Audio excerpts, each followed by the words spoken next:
إن الحمد لله نحمده ونستعينه ونستغفره ونعوذ بالله من شرور أنفسنا ومن سيئات أعمالنا من يهده الله فلا مضل له ومن يضلل فلا هادي له وأشهد أن لا إله إلا الله وحده لا شريك له وأشهد أن محمدا عبده ورسوله يا أيها الذين آمنوا اتقوا الله حق تقاته ولا تموتن إلا وأنتم مسلمون يا أيها الناس اتقوا ربكم الذي خلقكم من نفس واحدة وخلق منها زوجها وبث منهما رجالا كثيرا ونساء واتقوا الله الذي تساءلون به والأرحام إن الله كان عليكم رقيبا يا أيها الذين آمنوا اتقوا الله وقولوا قولا سديدا يصلح لكم أعمالكم ويغفر لكم ذنوبكم ومن يطع الله ورسوله فقد فاز فوزا عظيما أما بعد فإن خير الحديث كتاب الله وخير الهدي هدي محمد صلى الله عليه وسلم وشر الأمور محدثاتها وكل محدثة بدعة وكل بدعة ضلالة الضلالة في النار أعوذ بالله من الشيطان الرجيم بسم الله الرحمن الرحيم فصل لربك وانحر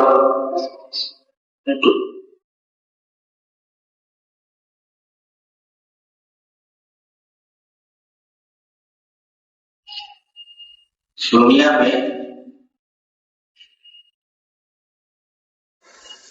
ہر شے کے دو روح ہوتے ہیں. There are always two facets of the same coin. ایک سکے کے دو روح جیسے ہوتے ہیں ایسے ہی دنیا میں ہر چیز کے دو روح ہوتے ہیں. ایک اس کی حقیقت اور اس کی صورت. ایک باطن اور ایک ظاہر.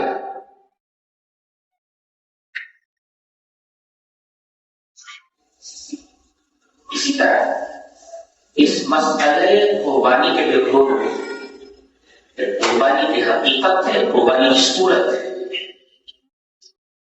اسی طرح ایک تو قربانی کے مسائل, ایک تو قربانی کے فوائد. آج ہم قربانی کے فضائل اور اس کی حقیقت پر نہیں بلکہ اس کی صورت اور اس کے مسائل پر بحث کریں. میں نے خطبہ مسلمہ کے بعد سورہ کوثر کی دوسری آیت کریمہ تلاوت کی ہے, فصلی لربک وانحر. تو اے ہمارے رسول آپ اپنے رب کے لیے نماز ادا کریں اور قربانی کریں.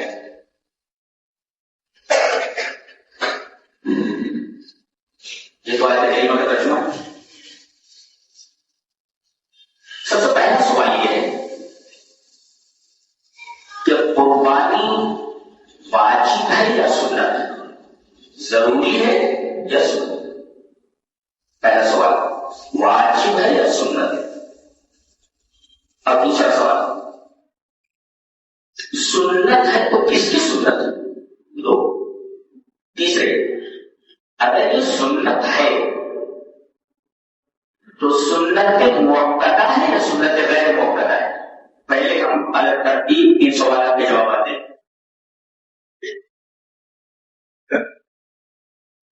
قربانی کرنا واجب ہے یا سنت ہے. آئیے ایک حدیث دیکھتے ہیں. حدیث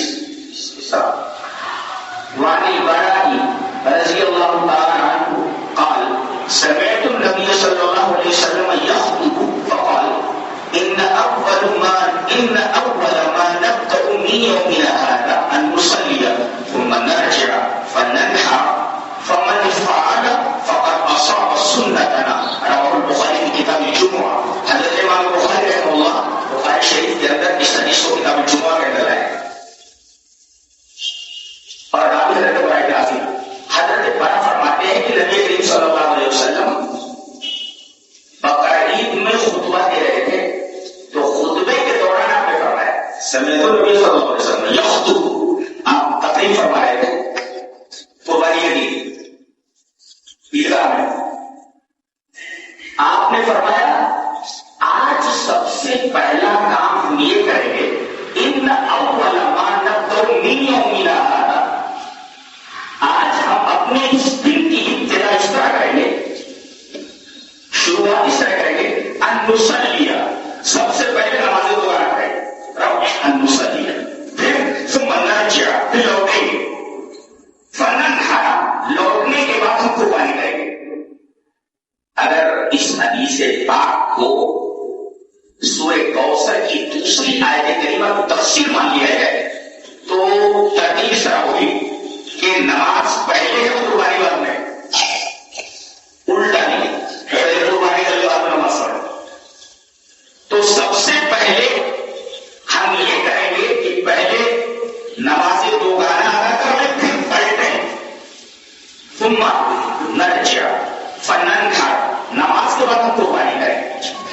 فمن فعل، جو ایسا کرے، فقط اصاب سنتنا، تو اس نے ہماری سنت پالی۔ پتا یہ چلا کہ قربانی فرض نہیں، سنت ہے، اصاب سنت، قربانی فرض نہیں ہے، سنت ہے۔ اچھا، سب سے زیادہ شریعت کنہوں نے سمجھا؟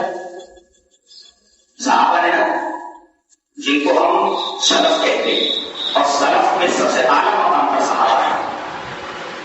تو ہم ہر مسئلے کو فہم صحابہ کی روشنی میں دیکھیں گے، ان کا کیا خیال ہے۔ آئیے ایک حدیث دیکھتے ہیں، حدیث وعن ابی وائل قال قال ابو مسعود الانصاری رضی اللہ تعالی عنہ انی لأدعو الاضحى وانی لموسر مخافة ان يرى جيراني انه حكم علي، رواه عبد الرزاق في مصنفه۔ حضرت امام عبد الرزاق اپنی مصنف عبد الرزاق کے اندر یہ بات پوری کی پوری ایسے ہی لائی۔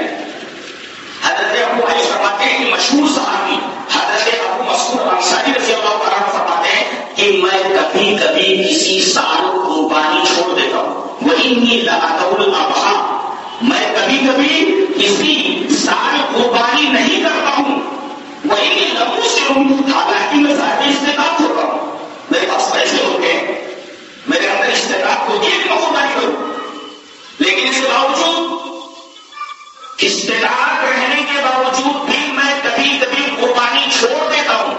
وإنی لأدعو الأضحى وإنی لموسر، صاحب استطاعت، موسر من والا، پیسہ ہونے کے باوجود میں قربانی کسی سال چھوڑ دیتا ہوں، کیوں؟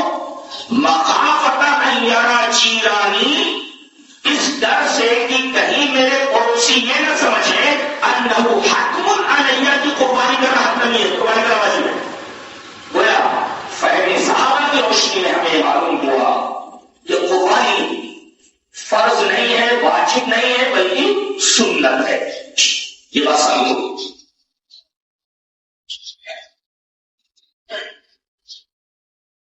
بعض لوگ کہتے ہیں کہ واجب ہے اور ان کے پاس دو حدیثیں، آئیے چلیے واجب کہنے والے جو دو حدیثیں پیش کرتے ہیں، ذرا ان دو پیش کردہ حدیثوں کا ذرا ایگزامن کر لیتے ہیں، دیکھ لیتے ہیں۔ پہلی حدیث جس کو استدلال کرتے ہیں قربانی کے وجوب پر، حدیث جس طرح یہ ان کی دلیل ہے، لیکن میں پڑھ دیتا ہوں۔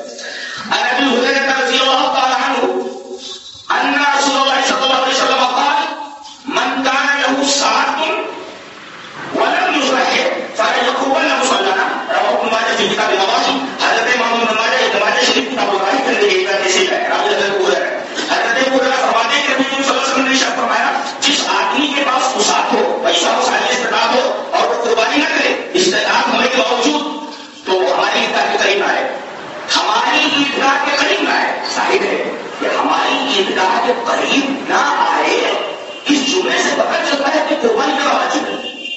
اور عجیب بات تو یہ کہ علامہ البانی نے اس حدیث کو حسن کہا ہے، لیکن دو باتیں، ایک تو میں علامہ البانی کی اس تحسین کے اوپر مطمئن نہیں، یہ حدیث حسن نہیں ہے، غالباً حضرت علامہ البانی کو اس حدیث کے اوپر حسن کا حکم لگانے میں بہت بڑی غلطی کی ہے، یہ حدیث نہیں ہے، علامہ البانی اس کی تحسین میں غلطی کر چکے ہیں۔ در حقیقت اس حدیث کی سند میں عبداللہ بن عیاش ہے جو مشہور ہے، اور دوسری خرابی یہ ہے کہ یہ روایت بعض لوگ کہتے ہیں کہ موقوف ہے، بعض لوگ کہتے ہیں کہ مرفوع ہے، لیکن میری تحقیق کے مطابق نہیں، حدیث مرفوع ہے یا حدیث موقوف ہے. لہٰذا عبداللہ ابن عیاش کی وجہ سے اور روایت کے موقوف اور مرفوع ہونے کے اختلاف پر یہ ثبوت کہ موقوف ثابت ہے مرفوع ثابت ہے، یہ حدیث قابل احتجاج نہیں. اور علامہ البانی کی تحقیق بالکل صحیح ہے. پتہ یہ چلا کہ ہم اہل حدیث الحمدللہ علامہ البانی کے لوگ مقابل نہیں. لوگ کہتے ہیں علامہ البانی کے مقابل ہے، یہ دیکھیں ہم نے ان کی تحقیق کو غلط ثابت کیا ہے، تحقیق صحیح نہیں کی حدیث نہیں ہے، لہٰذا اس حدیث سے احتجاج نہیں کر سکتے. دوسری حدیث جس سے قربانی وجوب پر استدلال کیا جاتا ہے، حدیث وہ پیش کرتے ہیں، لیکن میں بطور دلیل تو اس پر میں نقد قائم کروں ان کے حدیث پر پیش کروں. حدیث وعن عامر ابي رملة قال اخبرنا مخلف بن سليم قال ونحن وقوف مع رسول الله صلى الله عليه وسلم بعرفة فقال يا ايها الناس ان على كل اهل بيت في كل عام اضحية بعدية اتدرون ما العقيدة؟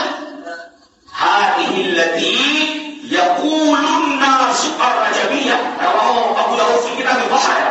حضرت امام ابی داؤد اس حدیث کو ایسے کتاب الضحایا کے اندر لائے کہ صحابہ کہتے ہیں کہ ہم لوگ نبی کریم صلی اللہ علیہ وسلم کے ساتھ عرفات میں ٹھہرے ہوئے تھے تو آپ نے خطبہ دیا عرفات میں. کہا ہے لوگوں تمام گھر والوں کے اوپر ہر سال فی کل عام ہر گھر والے کے اوپر ہر سال قربانی ہے.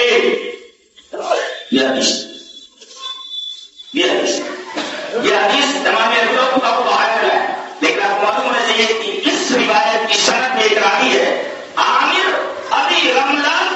اس راوی کے اوپر بھی مجہول ہونے کا عیب ہے، لہذا یہ حدیث میں محدثین کے نزدیک قابل احتجاج نہیں. لہذا وجود کے اندر جو دو حدیثیں مخالف نے پیش کی، ہم نے ان دو حدیثوں پر جائزہ لینے کے بعد یہ دیکھ لیا کہ یہ دونوں حدیثیں جو وجود پر دلیل ہے اور ان کو قائلین وجود پیش کرتے ہیں صحیح. لہذا صاحب یہ بھی سنت. پہلا سوال جو کیا گیا تھا سوال پیش کیا گیا قربانی واجب نہیں سنت. کس کی سنت؟ عام طور پر کہا جاتا ہے کہ حضرت ابراہیم علیہ السلام کی سنت ہے. میں نہیں مانتا. دلیل میں سامنے والا ایک حدیث پیش کرتا ہے کہ یہ قربانی حضرت ابراہیم کی سنت ہے. چلیے مخالف جو کہتا ہے کہ حضرت ابراہیم علیہ السلام کی سنت ہے اسی دلیل میں پیش کر دیتا ہوں. حدیث وعن سعید بن ارقم قال قال اصحاب رسول الله صلى الله عليه وسلم يا رسول الله ما هي الاعمال؟ قال سنة ابي ابراهيم. قالوا فما لنا فيها يا رسول الله؟ قال بكل شعرة حسنة. قالوا فالصوم يا رسول الله؟ قال بكل شعرة من الصوم حسنة. رواه ابو داود في كتاب الضحايا. رواه ابن ماجه في كتاب الوحي. حضرت امام ابن ماجه اس حدیث کو کتاب الوحی کے اندر ہے.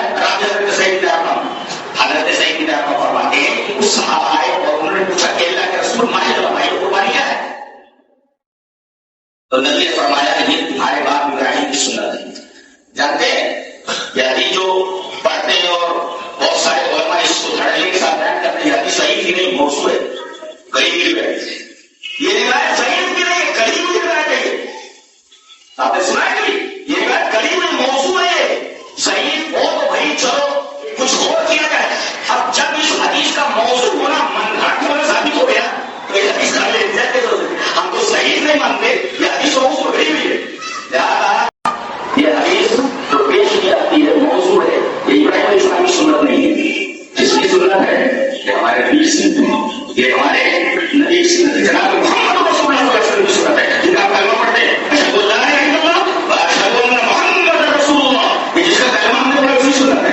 دلیل میں وہی حدیث. چلو پھر جو خبر ہے اس حدیث کو حدیث وعن البراء رضی اللہ عنہ قال سمعت النبي صلى الله عليه وسلم يخطب فقال ان اول ما نبدا من يومنا هذا ان نصلي ثم نرجع فننحر فمن فعل فقد اصاب سنتنا. جس نے ایسا کیا اس نے ہماری سنت پالی. اس کا مطلب یہ ہوا ننحر ہم قربانی کریں گے اور جو ایسا کرے وہ ہماری سنت کو پا گیا. اس کا مطلب قربانی جناب محمد رسول اللہ صلی اللہ علیہ وسلم اور تمام صحابہ کرام کی سنت ہے. اس کا حضرت ابراہیم علیہ السلام سے کوئی تعلق نہیں. سمجھ میں آیا؟ اس حدیث کو لے کر گانا گاتے رہتے ہیں. وہ نبی سنت اور پورا بار بار پورا یہ ہمارے نبی سنت. تو پہلی چیز یہ ثابت ہوئی کہ قربانی واجب نہیں ہے بلکہ سنت ہے. دوسری بات یہ ثابت ہوئی کہ سنت ابراہیم نہیں بلکہ یہ ہمارے نبی جناب محمد رسول اللہ صلی اللہ علیہ وسلم کی سنت ہے. اور سنت و ابیکم ابراہیم علیہ السلام موضوع ہے، مطلب ہے. اب وہ سنت ثابت ہوئی کہ ہمارے نبی کی ہے تو سنت موقدہ ہے کہ سنت غیر موقدہ ہے؟ سنت موقدہ ہے، تاکیدی سنت ہے. اس لیے نبی کریم صلی اللہ علیہ وسلم نے اپنی پوری زندگی ہر سال قربانی کرنے کا اہتمام فرمایا ہے.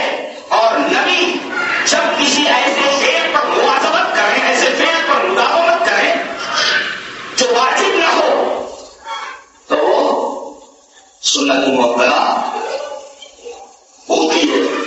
قربانی سنت موقدہ ہے، کرنا چاہیے. لیکن کبھی کبھی چھوڑ دیا جائے، آدمی چھوڑ سکتا ہے. جیسے وہ صحابی حضرت ابو بکر انصاری کہتے کہ استطاعت رہنے کے باوجود میں کبھی کبھی چھوڑ دیتا ہوں. ایک نقطہ یہ معلوم ہوا کہ کبھی کبھی اگر سنت موقدہ چھوٹ جائے تو اس کا دہرانا اچھا تو ہے، لیکن کبھی کبھی سنت اگر چھوٹ جائے تو اس کو اگر نہ آدمی دہرائے اس کو کوئی بنا نہیں. یہ مسئلہ مستقبل ہوا، یہ مسئلہ مستقبل ہوا. تو سنت موقدہ چھوٹ جائے اور آدمی اس کی قضا نہ کرے تو اس کو کوئی بنا نہیں. ہاں، سنت موقدہ کا مطلب یہ ہے کہ آدمی برابر اس کو نہ چھوڑتا ہے. کبھی کبھی چھوٹ جائے اس کو بنا نہیں ہے. سنت موقدہ کو سب سے چھوڑ پڑے گا. اسی طرح نماز میں کچھ سنتیں ہیں اور کچھ واجبات ہیں. واجبات اگر چھوٹ جائیں تو سجدے سہو لازم ہے، اور اگر واجب نہیں ہے تو نہ سجدے سہو لازم ہے اور نہ نماز کا اعادہ. نماز دوہرایا نہیں جائے، نماز کو دوہرایا. جیسے ہمارے یہاں جب نماز دوبارہ ادا کی جاتی ہے تو پہلی رکعت میں 7 تکبیر سواری اور دوسری رکعت میں 5 تکبیر سواری. 7 5 12 تکبیر سواری سے ہماری عیدین کی دوگانہ نمازیں ادا کی جاتی. اب ان میں اگر کوئی آدمی 5 تکبیر کے بجائے 6 تکبیر بھول سے یا پہلے 7 تکبیر بول گیا دوسری رکعت میں اٹھا تو الحمدللہ رب العالمین پڑھ جائے گا اور 5 تکبیر چھوٹ گئی تو کیا آپ نماز دوبارہ کو لوٹا دیں گے؟ سجدے سہو لگان میں نماز دوہرائی جائے گی سجدے سہو. اس لیے کہ یہ 5 تکبیر سواری اور سنت ہے، اور سنت کے چھوٹنے پر نماز میں سجدے سہو نہیں، واجب چھوٹنے پر سجدے سہو. اچھا، آپ ایسے پتہ کریں گے کہ نماز میں یہ چیز واجب ہے اور یہ چیز واجب نہیں ہے. تو جان لیں نبی کریم صلی اللہ علیہ وسلم نے جس چیز کے اوپر امر کیا اور فعل کیا، نہیں سمجھ میں کہا وہ کرو اور کرنے کے بعد آپ نے اس کو کیا نہیں اور پھر کیا، یعنی امر بھی اور فعل بھی. جیسے ایک کرو رکوع کرو، امر ہے کہ حکم ہے، اس سجود سجدہ کو امر ہے اور آپ نے رکوع کیا تو سجدہ بھی کرے گا، امر بھی اور فعل بھی. لہٰذا جس رکن کے اوپر جس فعل کے اوپر امر بھی ہو، حکم بھی اور فعل بھی کبھی کا موجود ہو، رکن واجب وہ چھوٹ جائے سجدے سہو لازم ہے. حکم بھی ہو اور فعل بھی موجود ہو، یہ واجب کے پہچاننے کا طریقہ ہے. اور آپ کو یقین کہ معافی چھوٹ جائے تو نہ سجدے سہو اور نہ نماز کا اعادہ ہے. اس لیے کہ نبی کریم صلی اللہ علیہ وسلم کی سنت ہے موقدہ. برابر کوئی رسول نہیں چھوڑنے بہت بیکار ہے. کبھی کبھی اگر چھوٹ جائے تو اس کے اوپر نہ تو سجدے سہو ہے اور نہ نماز کا اعادہ ہے. یہ بہت ہی باریک اور وسیع مسائل ہیں جو میں نے اس حدیث پاک مستقبل سے بتایا.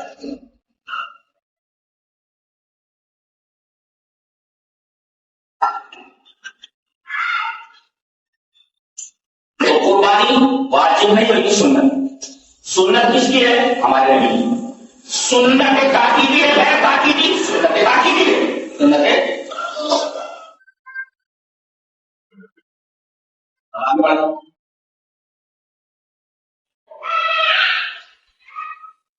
ایک گائے کے اندر کتنے آدمی شریک ہو سکتے ہیں؟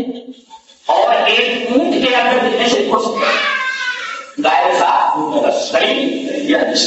وہاں کیا بات رضی اللہ تعالیٰ عنہ قال كنا مع النبي صلى الله عليه وسلم في سفر فحضر الاضحى فاشتركنا في البقرة سبعة وفي الجزور 10 رواه الترمذي في كتاب الحج. حضرت امام ترمذی سے بات سے کتاب الحج میں حضرت عبداللہ کا پاس فرماتے ہیں کہ ہم نبی کریم صلی اللہ علیہ وسلم کے ساتھ سفر میں تھے اور عید کا دن آیا بقرعید کا فحضر الاضحى تو ہم گائے کے ساتھ شریک ہوئے اور اونٹ میں 10 شریک صحیح ہوئے.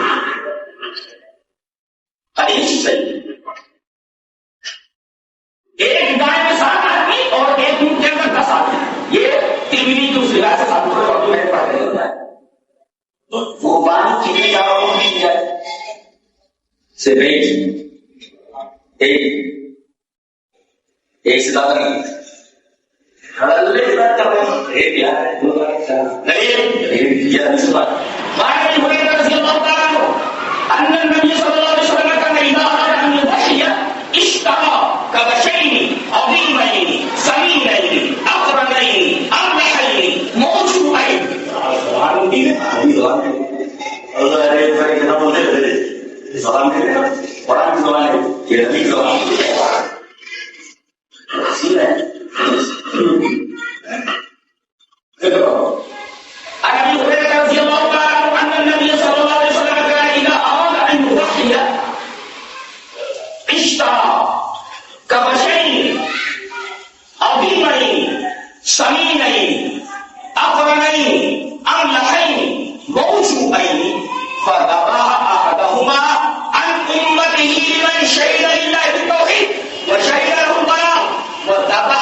سب کی طرف سے قربانی کی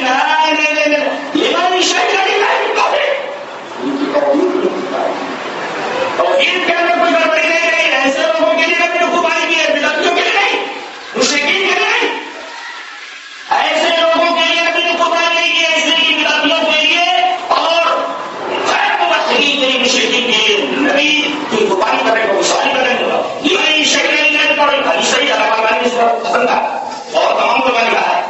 تو لمن شہد للہ بالتوحید، جن لوگوں نے توحید کی گواہی دی تو شہد الحکمراء، اور اس بات کی گواہی دی کہ نبی کریم صلی اللہ علیہ وسلم نے پوری کی پوری شریعت امت کو بتا دی. مقلدین کیا ہوتے ہیں؟ کچھ پورا کرنا باقی رہ گیا، ابھی بلاغ نہیں ہوا ہے. امام وہ 3 لوگ ہو جائیں گے، ان کے دکھ ہوا نہیں. ومن شہد وشہد له البلاغ، جنہوں نے گواہی دی کہ شریعت پوری کی پوری نبی نے امت تک پہنچا دی ہے.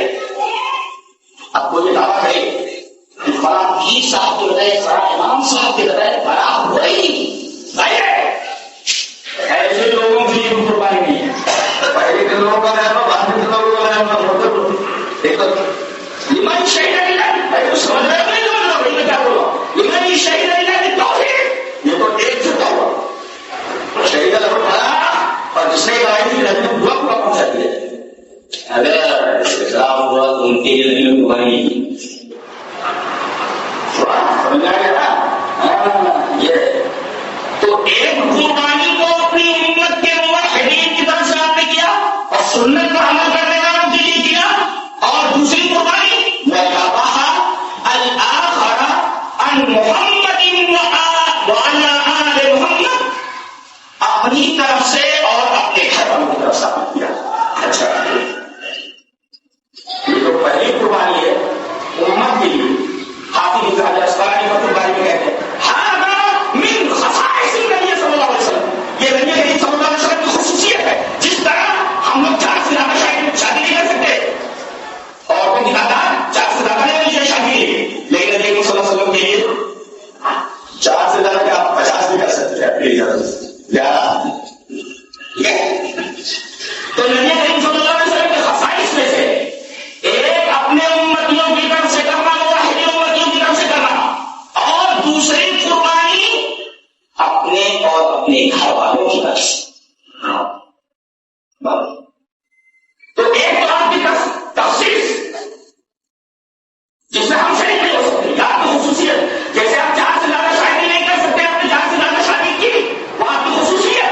ایسے ہی آپ ایک میگھالیہ کپش لائے اپنی امتیوں کے لیے، وہ آپ کی خصوصیت. اور دوسرا اپنے اور اپنے گھر والوں کی طرف سے، اس کا مطلب ایک ہی طرح سے قربانی کرنے ایک ہی طرح سے. اب آپ کہیں ایک سے زیادہ، تو میں صرف ایک حدیث پڑھوں گا. ایک سے زیادہ لے آئے تو کوئی فرق پڑتا ہے؟ یہ سوال تو دوسرے لوگوں کا، یہ کر لیا جائے تو کیا فرق پڑتا ہے؟ اور ہم کیا پڑھتے رہتے؟ آئیے وہ بھی پڑھ لیتے. المخالفین سمعت طارقا قال قال عبد الله ان احسن الحديث كتاب الله واحسن الهدي هدي محمد صلی اللہ علیہ وسلم. بخاری کی کتاب ہے، حضرت امام بخاری حدیث پاک سے کتاب نقل کر رہا ہے. حضرت عبداللہ بن مسعود فرماتے ہیں کہ سب سے بہترین بات اللہ کی بات، اور سب سے بہترین طریقہ جناب محمد رسول اللہ صلی اللہ علیہ وسلم کا طریقہ ہے، اور سب سے بہترین طریقہ جب نبی کا ہے، اور نبی ایک سے زیادہ نہیں کیا ہے تو ہم پر ایک سے زیادہ نہیں لینا چاہیے. کہے تو سب سے بہترین طریقہ بن جائے، اور یہ کہیں کیا ہے، یہ کہنا بھی ایمان کی خرابی نہیں ہے. جتنا کیا اتنا کا وہ حدیث نے آپ یہ حدیث میں رہتی لائے 2 10 لائے ساری نہیں تو ساری اور نہیں. اور دوسری قربانی جو آپ نے کی کیسے کی؟ ان محمد وعلی آل محمد. تو ہم قربانی کس طرح کریں؟ بسم اللہ الرحمن الرحیم. اللهم تقبل هذا عني وانا له. نہیں آتی ابھی تو بولے بسم اللہ الرحمن الرحیم. اے اللہ یہ میری طرف سے کہو، یہ 3 پنڈتوں کا دین ہے، بہنوں کا دین ہے. مولوی صاحب کو کیا کہیں گے؟ ہندی بچہ کو یہ سب تمہارے وہاں کہیں سامنے نہیں ہے، سب کہیں بھی بات ہے، سب کہیں بھی بات ہے، کچھ ساتھ بغیر نہیں ہے. ہندی بچہ کو اردو میں بولتے بسم اللہ الرحمن الرحیم. کیا اللہ یہ میری طرف سے کہو، خلاص. کسی مولوی کو بلا کے دو کہ ملا صاحب آئے، مولوی صاحب آئے، پڑھ رہے ہیں آ رہے ٹوپی گھما رہے ہیں، یہ کچھ نہیں ہے، صرف بسم اللہ اللہ پڑھا ایک بات ہے، بسم اللہ اللہ اکبر اللہ میری طرف سے خلاص. یہ حدیث نہیں ہے مسلم کی ہے. ہندی بچہ تھوڑے لمبی لمبی دعائیں پڑھنا، یہ کسی حدیث سے ثابت نہیں ہے. سرشی کرو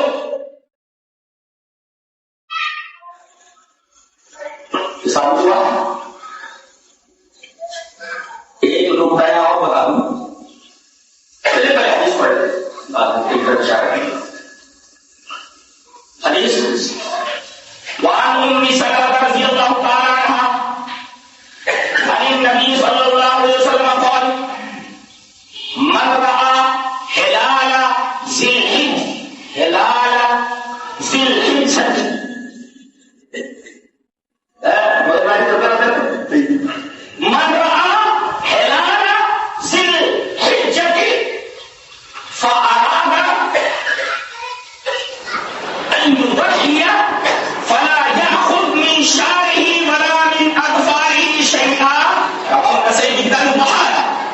امام نسائی رحمۃ اللہ اس حدیث پاک سے کتاب باہر کرتا ہے. ابھی آپ کی پیاری ہوئی حضرت عمر سلمان.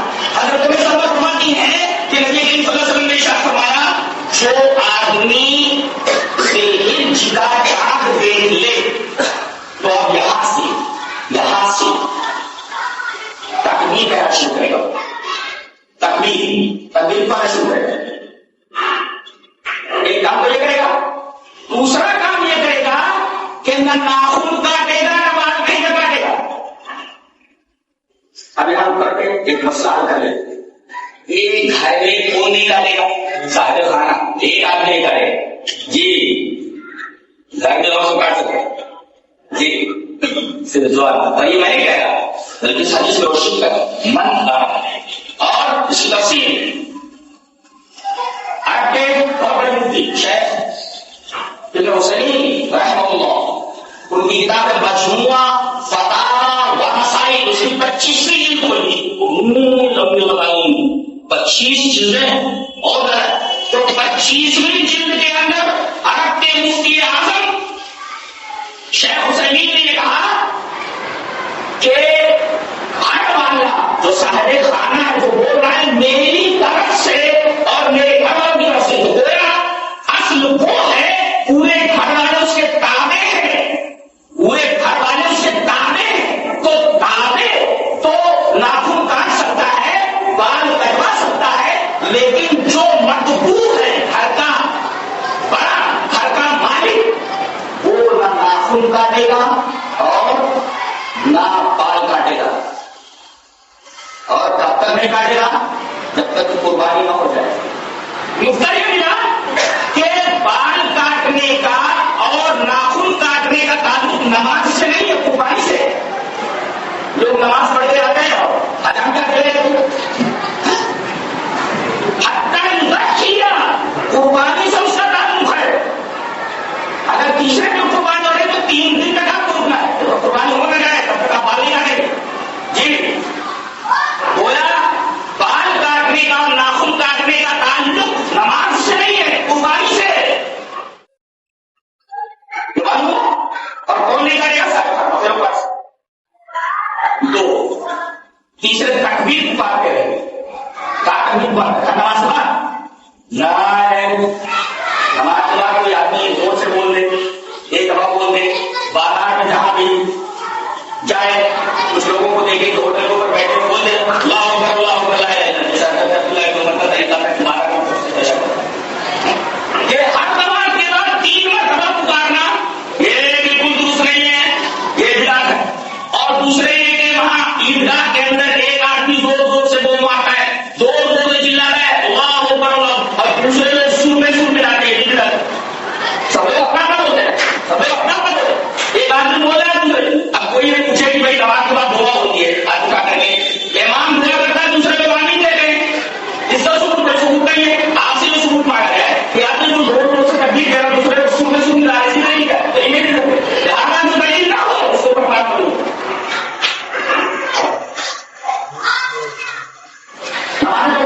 السلام علیکم ورحمۃ اللہ السلام علیکم ورحمۃ اللہ. آپ کیا بول رہے ہیں؟ ایک مرتبہ زور سے اللہ ہوگا بہت زیادہ ہو اللہ کو نہیں وہ اللہ ہوگا جو ہر نماز پر بولتے ہیں. ایک مرتبہ زور سے کہیں یا دھیرے سے کہیں اللہ اکبر تو اس کے بعد استغفر اللہ استغفر اللہ استغفر اللہ. اس کے بعد صبح شروع ہے کیا کرتے ہیں السلام علیکم ورحمۃ اللہ السلام علیکم ورحمۃ اللہ. لوگ تکبیر پڑھتے ہیں جو بولیوں کا کام نہیں ہے لوگ بھی کرتے رہیں گے کیا کرتے ہیں.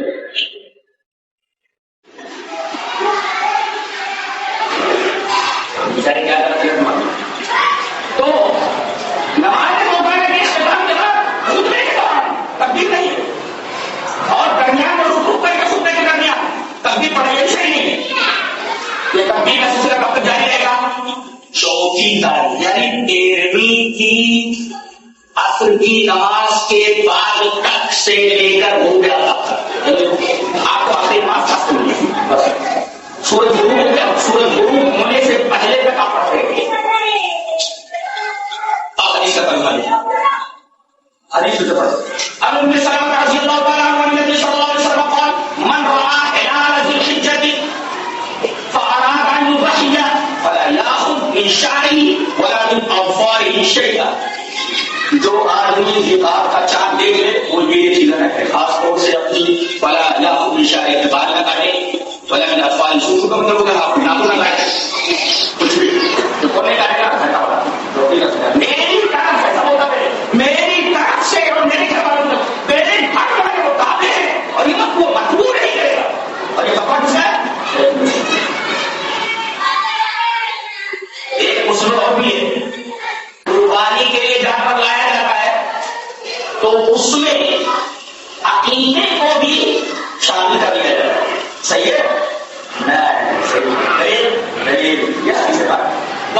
سلمان بن عامر الزبتی رضی اللہ تعالیٰ عنہ قال رسول اللہ صلی اللہ علیہ وسلم ما الغلام عقیقته فأحریق عنه دما وأمیت عنه الأذى.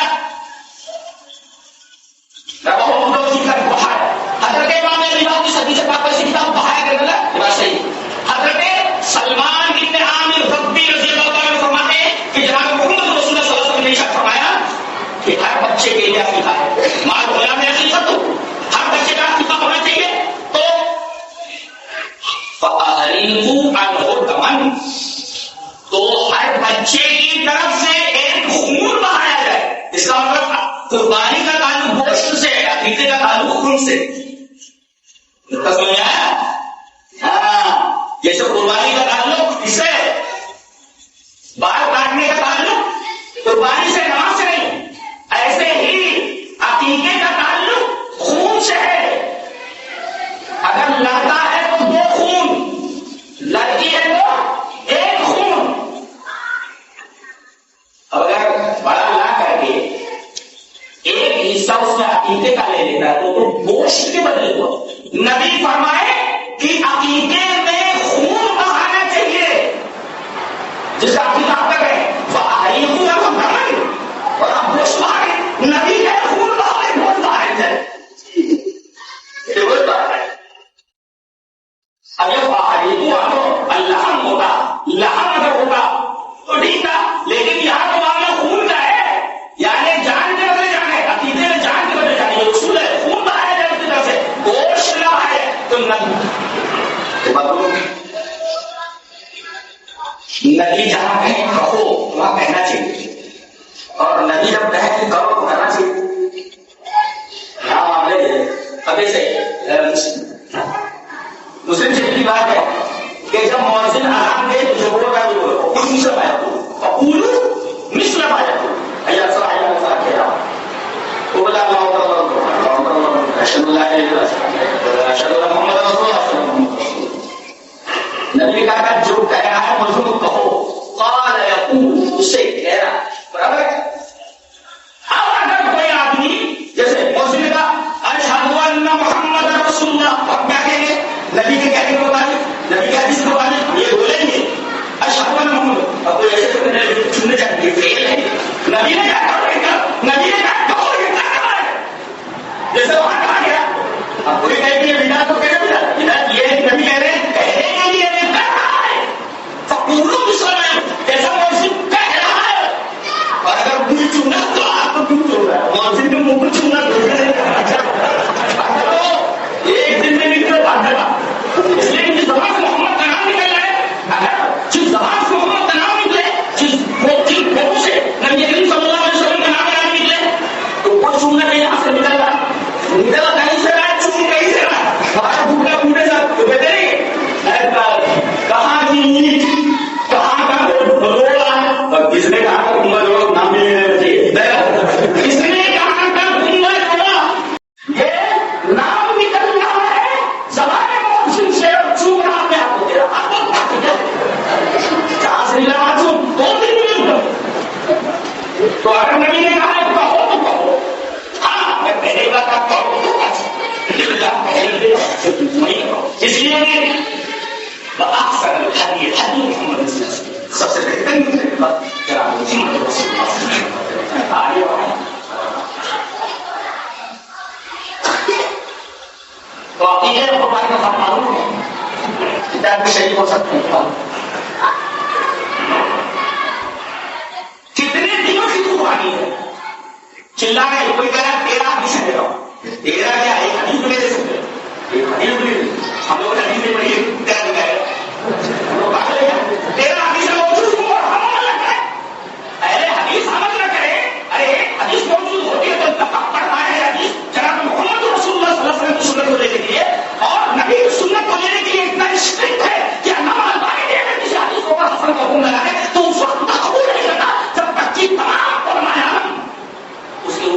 ایسی نسلوں کو اپنا آپ کو حدیث کے لیے کہ اللہ تعالیٰ اگر کسی کو حدیث حسن کہہ دے تو آنکھیں بند کر کے لے کے جائے نہ پوری ہے کیا؟ اس لیے کہ ہم نبی کا کلمہ پڑھنے والے ہیں اور ہم یہ جب تک شیورٹی نہیں مل جاتی ہم کو اور یہ شیور نہیں ہو جاتا کہ یہ بارگاہ اقدس سے زمانے رسول سے اور فعل رسول سے ثابت نہیں ہے تب تک ہم اس کو قتل لے کے تیار کریں گے. یہ شرک معاملہ وہ بھی اللہ مدی چلتا ہے کیا چلتا ہے کیا وہی اللہ مدی چلا بہت ہی اسٹرکٹ معاملہ ہے بہت ہی اسٹرکٹ معاملہ ہے. الحمدللہ اس روز زمین کے اوپر ایک ہی جماعت ہے جو نبی کریم صلی اللہ علیہ وسلم کی حدیث کو اسٹرکٹلی پوری تحقیق کے ساتھ یہ نبی سے ثابت ہے کیا نہیں.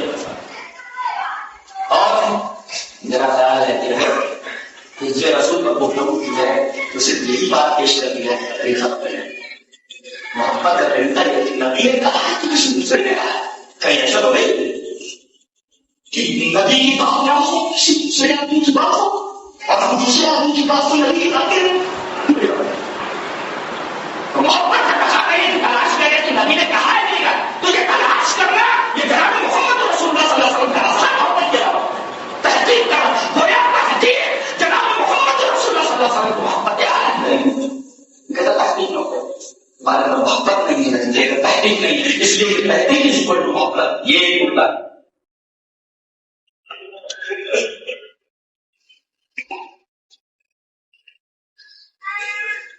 چار دن ہے وہ تو پیش نہیں کر سکتا پیش کریں حدیث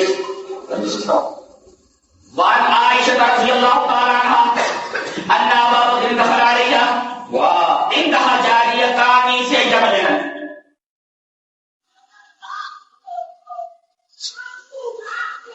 تغنيان وتدففان وتضربان والنبي صلى الله عليه وسلم متخشي بصوته فانتهرهما أبو بكر فكشف النبي صلى الله عليه وسلم عن وجهه فقال دعهما يا أبا بكر فإنها يومئذ وتلك الأيام أيامنا. وقال عائشة رضي الله عنها رأيت النبي صلى الله عليه وسلم يسترني وأنظر وأنا أنظر إلى الحبشة وهم يلعبون في المسجد فزجرهم فقال النبي صلى الله عليه وسلم أمرا بريئا في بيان من الأمن. أبو البخاري في كتاب المناقب امام البخاری رحمہ اللہ اس ایک صفحے کے حدیث کو جیسے میری عادت ہے میں نے پوری حدیث پر کب یہ اسے امام البخاری رحمہ اللہ کی کتاب المناقب کر رہا ہے. اب المناقب کا روایت کھولو رابعہ حضرت عائشہ رضی اللہ عنہا حضرت عائشہ فرماتی ہے کہ میں عید کے دن عید کا دن نہیں تھا بلکہ یوم الاضحیٰ گزر چکا تھا آیا دن گزر چکا تھا یوم الاضحیٰ یوم النحر آیا دن یہ ایام مینا کے چل رہے تھے ایام مینا سے بولا ایام مینا اس میں ایام مینا حدیث ہے یہ ایام مینا امام نووی رحمۃ اللہ علیہ امام مسلم کی کتاب مسلم سے شاعر بہت بڑے شاعر امام نووی انہوں نے کہا ایام من یعنی الایام الثلاثہ یعنی ایام تشریق ایام مینا کہتے ہیں جو نحر کے علاوہ باقی دن اس کی تشریح لے گئے امام نووی رحمۃ اللہ علیہ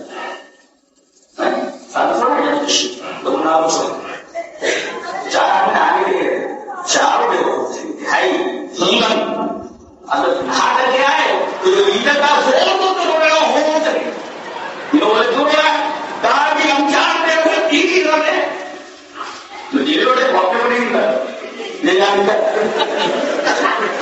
وہ یوم نہار کو نہیں گر رہے یوم نہار کو نہیں گر رہے یوم نہار الگ ہے اس کے بعد ایام تشریق ہے یہ یوم کا اطلاع یوم مانے ایک دن یوم مانے دو دن ایام مانے دو سے زیادہ تو ایام کم سے کم تین بار بولا جاتا ہے تین بار تو ایام تشریق میں بولتا تشریق کے تین دن یوم نہار کچھ الگ ہوا نا یہ میں قیاس نہیں کر رہا ہوں دلیل پہلی دلیل تو یہ حدیث ہے یا پہلی حدیث کا مطلب بتا رہے حضرت عائشہ فرماتی ہیں کہ یہ میرا طریقے فی ایام مینا یعنی یوم نہار گزر چکا تھا اور تین دنوں سے کوئی نہیں تھا لیکن آج کا دن آج کا دن نبی کریم صلی اللہ علیہ وسلم ایک دفعہ اپنے چہرے کے اوپر چہرے مبارک کے اوپر کپڑا ڈالے ہوئے سو رہے تھے لیٹے ہوئے وہ نبی صلی اللہ علیہ وسلم متوشی سو گئے اپنے کپڑے کو اپنے چہرے کے اوپر ڈھاکے ہوئے سو رہے تھے اتنے میں حضرت ابو بکر آئے دیکھا کہ حضرت عائشہ کے پاس دو لڑکیاں بیٹھی ہوئی نبی کریم صلی اللہ علیہ وسلم وہاں چہرے کے اوپر کپڑا ڈالے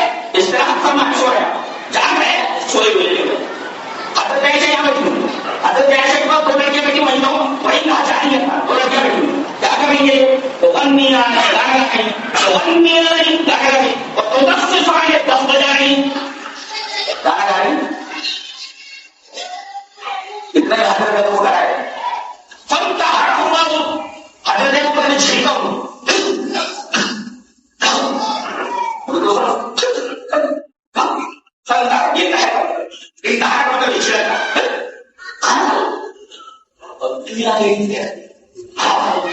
بنتا ہے معلومات ہی حضرت ابو بکر رضی اللہ تعالیٰ بہت بڑا ہے کیا کرے نبی صلی اللہ علیہ وسلم چہرے سے چاہتے فکشف اللہ سمجھی لیکن فکشف نبی صلی اللہ علیہ وسلم مجھی نبی صلی اللہ علیہ وسلم نے کپڑے کو اپنے چہرے اقدس سے اٹھایا اور کہا نام آیا وکیل اب مجھے چھوڑ دو ایک تب بجا کے ہو جاؤ اس کا مطلب یہ ہوا کہ ڈانا میں ڈال کیا جا سکتا ہے ایسا نہ ہو گرو کے لانے گلبی لاتے ہی 5 سگریٹ خام وغیرہ دب یہ کر بجانا تو بجا سکتے تو گانے کیوں فَإِنَّهَا يَوْمُ عِيدٍ اور یہ ہے تو اس بہنی صحیح کی کوئی پاکستان کے طور پر ہے جس میں ان کو ایام عید کی تحقیق سمجھے دیکھو ایام سے بات ایام تشریق اور ایام عید آپ نے فرمایا ان لڑکیوں کو گانے دو دب بجانے دو خوشی منانے دو اس لیے کہ یہ عید کے دن ہے ایام اور ایاموں کے لفظ عید بھی رکھتے یعنی عید کے دن ہے ایام لفظ ایام اگر عید لگے کہا جائے قلم زید کا قلم تو قلم الگ زید الگ ہے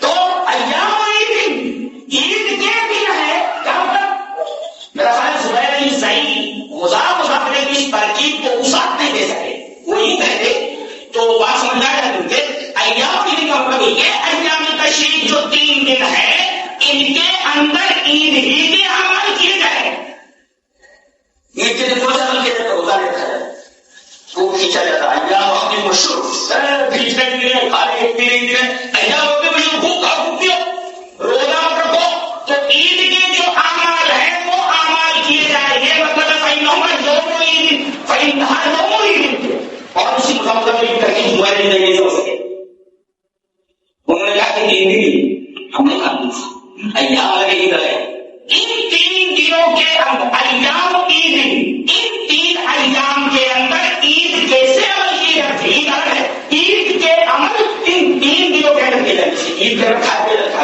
ہوگا اس عید کیا ہے صبح بھی صحیح ہے اسلام سے تسلیم اور انتظاری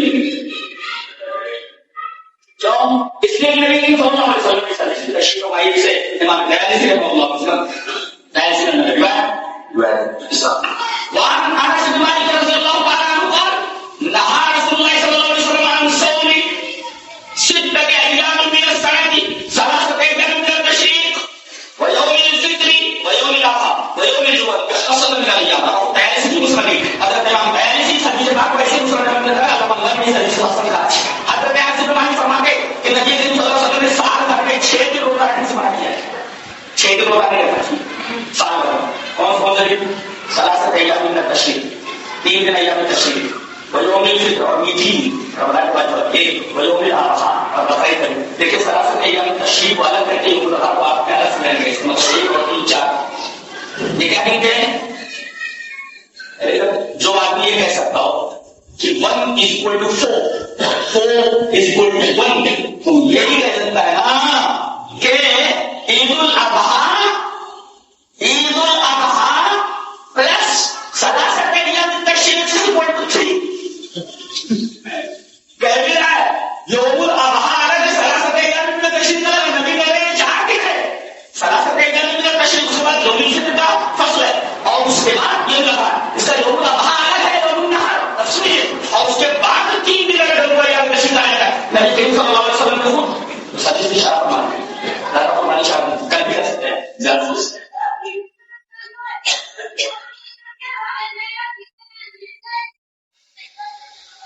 یہ کچھ روایتیں تھیں جو آپ کے سامنے پیش ہوئے دراصل کی بہت ساری باتیں چھپ دی ہیں لیکن اہم باتیں اگر موقع ملا پھر تو مسائل کر رہے ہیں مسائل کبھی حقیقت تو بات حقیقت کیا ہے اس میں تو ہم بالکل زیرو کیا کر رہے ہیں اللہ تعالیٰ نے